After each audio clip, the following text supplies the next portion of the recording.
میں ایک بات کی وضاحت کرنی چاہتا ہوں کہ پاکستان میں جو کورٹ میں جا کر نکاح ہوتا ہے اس کی کیا حقیقت ہے۔ کورٹ میں جا کر نکاح نہیں ہوتا یہ ہے کہ عورت مجسٹریٹ کے پاس جاتی ہے اور وہاں پر درخواست دیتی ہے کہ میں بالغ ہوں، اپنی مرضی کی خود مختار ہوں اور میں فلاں ولد فلاں سے اپنا نکاح کرانا چاہتی ہوں، تو مجھے اس کی اجازت دی جائے۔ چنانچہ مجسٹریٹ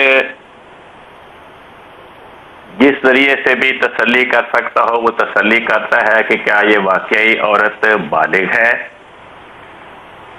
اور وہ پھر فیصلہ دیتا ہے کہ چونکہ یہ فلاں عورت بالغ ہے اور فلاں ولد فلاں سے اپنی شادی کرنا چاہتی ہے، اس لیے میں اسے اجازت دیتا ہوں کہ اپنی مرضی کے مطابق وہ شادی کر لے۔ اس کے بعد وہ پھر جس وکیل نے ان کا انتظام کیا ہوتا ہے اس کیس کا، یا کسی اور مولوی کے پاس جا کر وہ غیر احمدی مولوی سے نکاح پڑھواتے ہیں۔ تو ایک احمدی کا پہلے تو مجسٹریٹ کے پاس جا کر کسی احمدی خاتون کا یہ اجازت مانگنا کہ مجھے نکاح کی اجازت دی جائے، گویا وہ اپنے والد یا اپنے بھائی یا اپنے خاندان کے کسی مرد سرپرست کی سرپرستی سے بغاوت کر رہی ہے، جس کی شریعت اجازت نہیں دیتی۔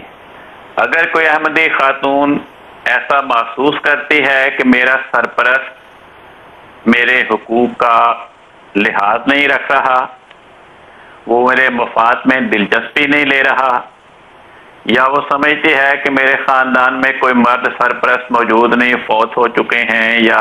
کسی ایسی حالت ہے کہ ہے ہی نہیں، اس کا بھائی نہیں ہے، ماں باپ فوت ہو چکے ہیں، تو پھر وہ حضرت خلیفۃ المسیح اس کے قائم مقام ہے، وہ اس کے روحانی باپ کی حیثیت رکھتے ہیں۔